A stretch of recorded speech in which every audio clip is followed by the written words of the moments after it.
Dunia hiburan Indonesia saat ini tengah dilanda kehebohan yang bukan lagi sekadar drama panggung, melainkan sebuah tragedi kehidupan nyata yang melibatkan aktor papan atas, Amar Zoni.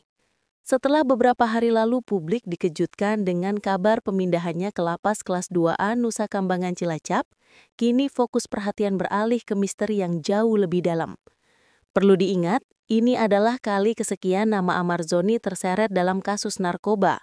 Sebuah ironi menyakitkan mengingat reputasinya yang dulu menjulang. Sejak awal tahun 2025, ia kembali menjadi sorotan, bukan karena comeback di layar lebar, melainkan karena jeratan hukum yang sama. Padahal, laporan internal sebelumnya menyebutkan bahwa setelah vonis terdahulu, Amar telah menjalani masa pembinaan di Lapas Cipinang dengan catatan perilaku yang tergolong baik. Sumber kami menyebutkan, ia bahkan aktif mengikuti kegiatan rohani dan pendalaman ilmu agama menunjukkan komitmen untuk berbenah. Namun, upaya bangkit itu seolah runtuh total pada bulan Oktober 2025.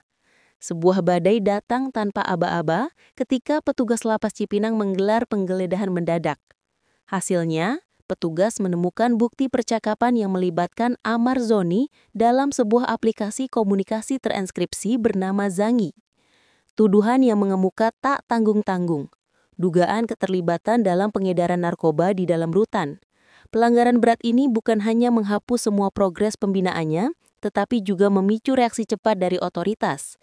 Amar segera diamankan dan menjalani pemeriksaan intensif, yang pada akhirnya menilai dirinya berpotensi menimbulkan gangguan keamanan serius di Lapas Cipinang.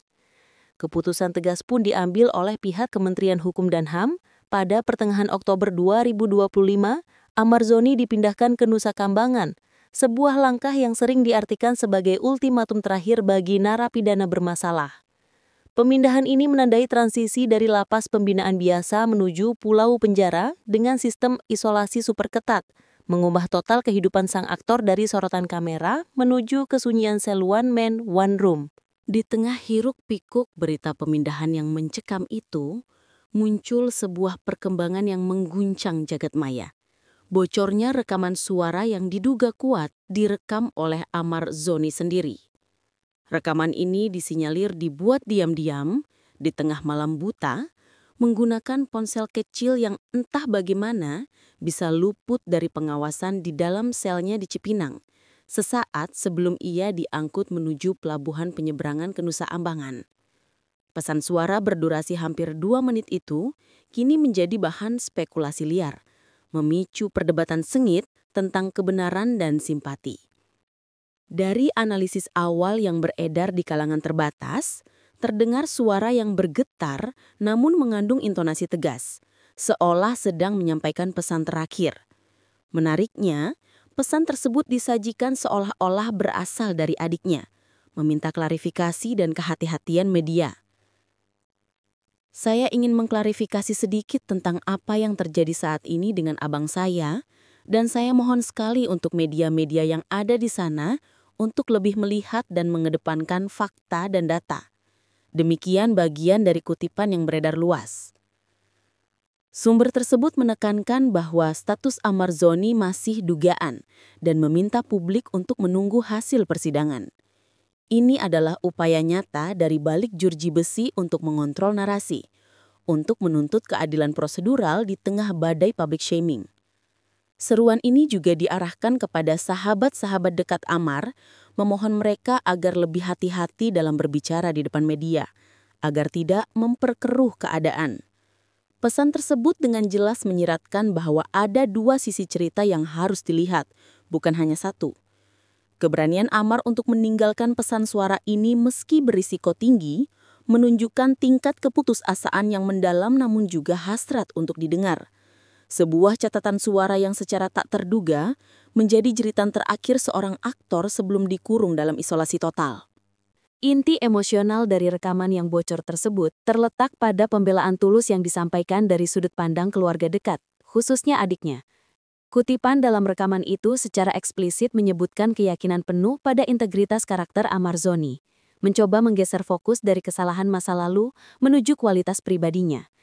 Sebagai adiknya Bang Amar yang tahu seluruh kehidupannya Bang Amar dari kecil sampai sekarang, Saya yakin abang saya tidak seperti apa yang dituduhkan oleh media. Terdengar suara itu, syarat dengan emosi.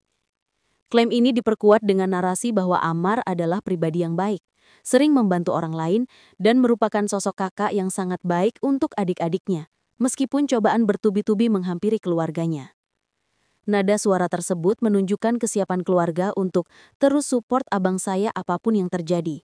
Dan keyakinan bahwa dalam kasus terbaru ini, Amar Zoni tidak seperti apa yang dituduhkan. Bagian ini memicu perdebatan sengit di media dan jagat maya. Apakah klaim ini merupakan pembelaan emosional yang wajar dari keluarga, ataukah itu adalah petunjuk samar terhadap dugaan adanya skenario atau penjebakan terhadap sang aktor? Rekaman tersebut menutup bagian klarifikasi ini dengan penegasan bahwa mereka sangat berpegang pada hukum yang seadil-adilnya dan berharap pihak terkait dapat memberikan hukum yang terbaik sesuai dengan data, fakta, dan bukti. Kontradiksi antara citra publik yang terlanjur buruk dengan pembelaan emosional ini membuat kasus Amar Zoni semakin mengerikan dan kompleks. Publik kini terbelah antara yang percaya bahwa ini adalah upaya terakhir Amar Zoni mencari simpati dan yang mulai merinding dengan kemungkinan bahwa ia memang sedang menjadi korban konspirasi di balik jeruji besi. Misteri semakin pekat dengan munculnya kabar mengenai potongan rekaman lanjutan yang diklaim hanya didengar oleh lingkaran orang-orang terdekat Amar Zoni atau setidaknya kelompok yang sangat terbatas. Disinilah narasi dugaan konspirasi mencapai titik klimaksnya. Dalam audio yang lebih pribadi dan lebih sunyi ini, suara yang diduga Amar Zoni terdengar lebih berat, seolah menahan beban yang luar biasa. Bagian ini yang membuat bulu kuduk berdiri karena secara langsung mengklaim adanya permainan di belakang kasusnya.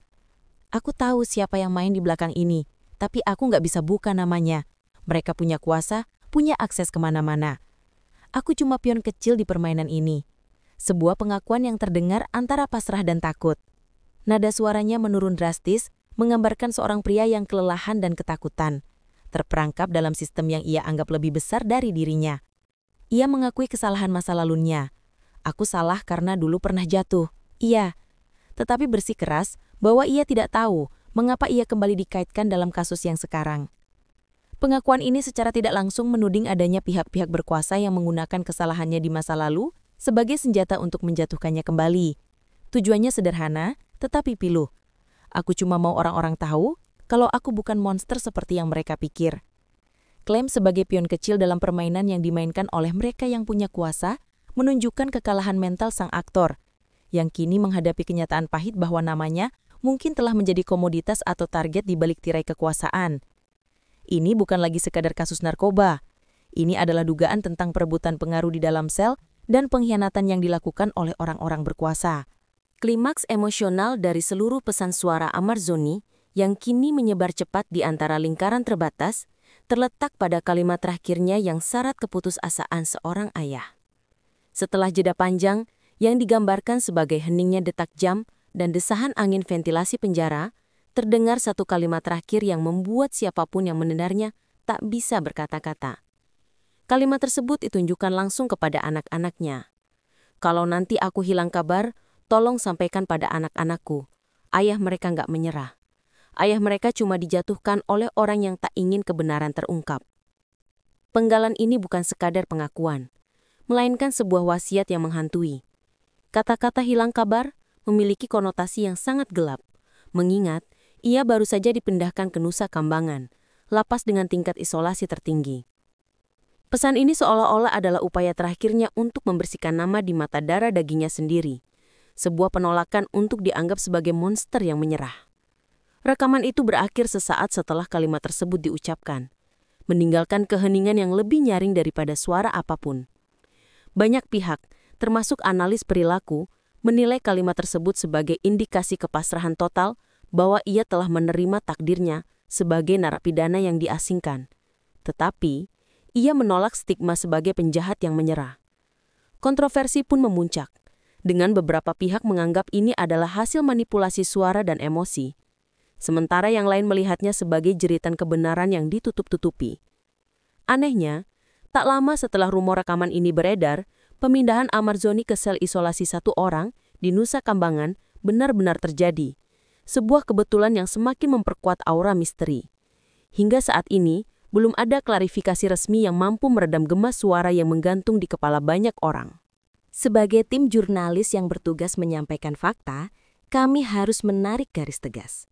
Cerita mengenai rekaman suara Amar Zoni, khususnya potongan yang mengklaim ada